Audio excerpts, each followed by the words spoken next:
So this final one, I wanted to talk about screen representation and how it challenges tropes of identity. If you haven't seen Clever Man yet, it's really worth a look.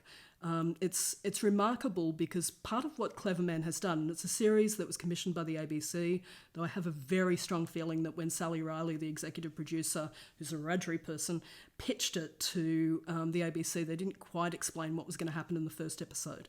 And if you haven't seen the first episode, you should. It's absolutely catastrophic. It is not... it's a really, really tricky narrative to be looking at in any way, but it basically plays out ideas of stolen generations, but by swapping out, and instead of having Aboriginal people and non-Indigenous people, there's Aboriginal people, non-Indigenous people, and a group of people known as Hairies. The Hairies are really interesting. Again, this is a figure that's from Wiradjuri community and other communities too. Wiradjuri language is the language that's used by the Hairies, probably because it's an East Coast complete language. And it's fascinating to see some of the stories and knowledge that comes from Wiradjuri people played out into that space as well. It's science fiction, it's speculative fiction, it's fantasy, it's engaging all of those ideas. And speculative fiction is really funny. It's an interesting term, and it's a term that's largely challenged.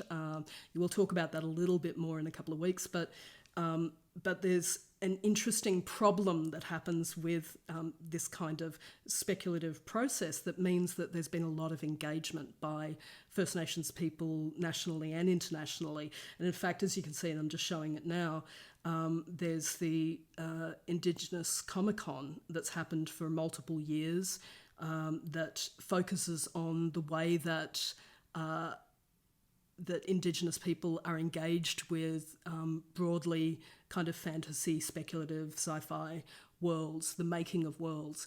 And it's not unsurprising. Obviously you've had a piece to read that talks a little bit about spec fiction. That's, a remarkable piece. But I also want to focus on, and I'll link a few others below, but I'd like to just focus on the other film that I've got listed up here, which is Gods of Wheat Street.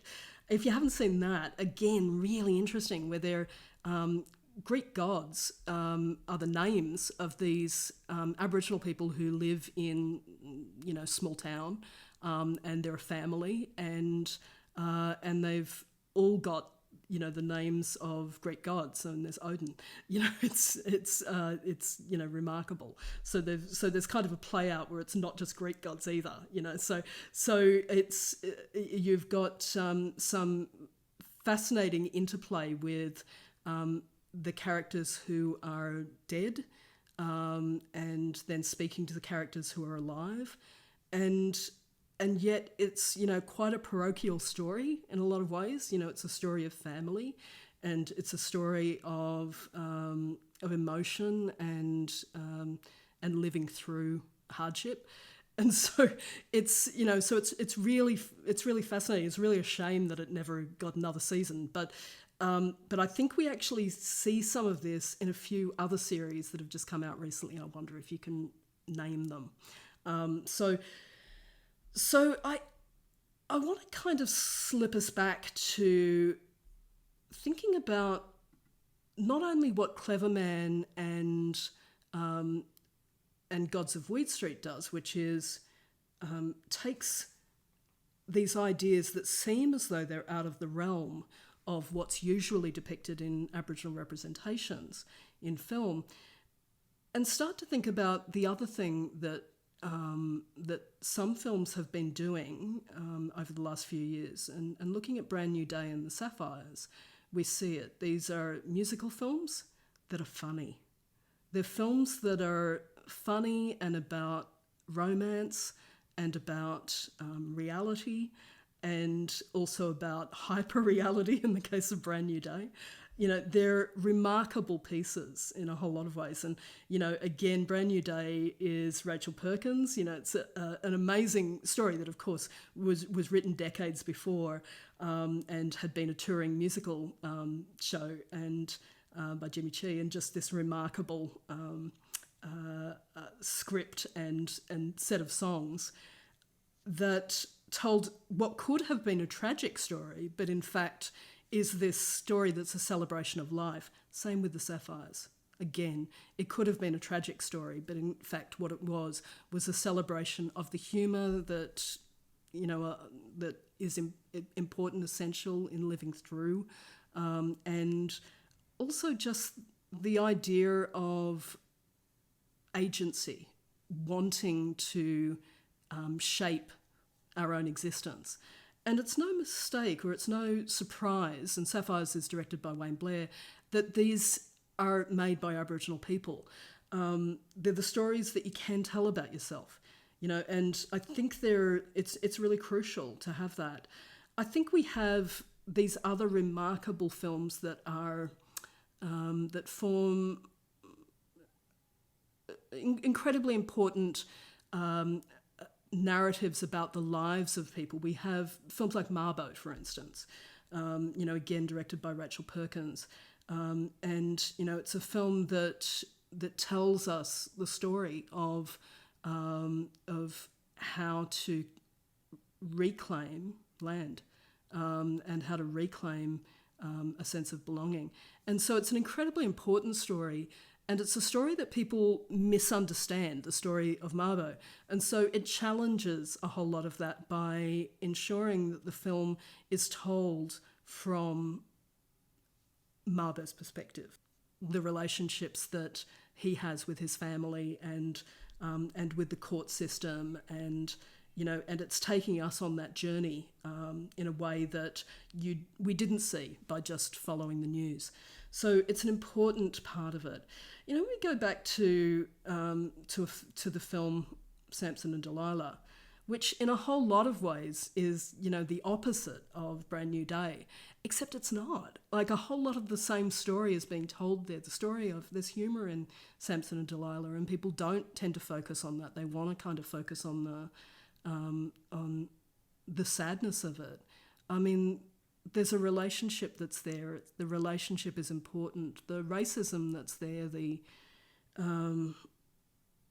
terrible things that happen in the film that's there are also really important for people to hear as an audience, and at the same time as seeing that people persist in their relationship. They persist in continuing and finding a way. And so that, in that way, it's very like Brand New Day. In that way, it's very like Sapphires. And it is the story that you make when you need people to understand something, but you also need people to know that the agency belongs with Aboriginal people, and that's how things change. Reactions are how things change. The scenes in in the shops in Alice Springs, the scenes around the way that the art is bought and managed, all of that is a reality, and it's a reality that's really tricky, and people feel really uncomfortable about it, particularly non-Indigenous people who are motivated to feel that way, and I think Indigenous people who are motivated to feel that way as well will feel ire around it, and that's great. So again, these ideas don't have to be competing. There can be an appreciation with an idea that the agency it's not ours to change someone else. It's ours to kind of support and understand and to see, the issues that are raised, and also to see the joy that's there and appreciate that. And I think that in a lot of ways, going back to Jeddah and Night Cries, we don't see that in quite the same way there. We see a complex set of relationships, but I think it's very hard for us to look at those films and to see the joy, because I don't think it's their function. And I do realise that I'm talking about Tracy Moffat's film. Again, she's an Aboriginal filmmaker, but hers, it's so much of a response. It's so much of a response to this mournful moment. And it was a particular moment in time where we didn't have nearly as much agency as now. And certainly where that agency was more problematic in how it was played out. And that's represented there. But also, ultimately, the main character, the main protagonist, still does have agency. And there is a trajectory from that film to these later films. They respond to that,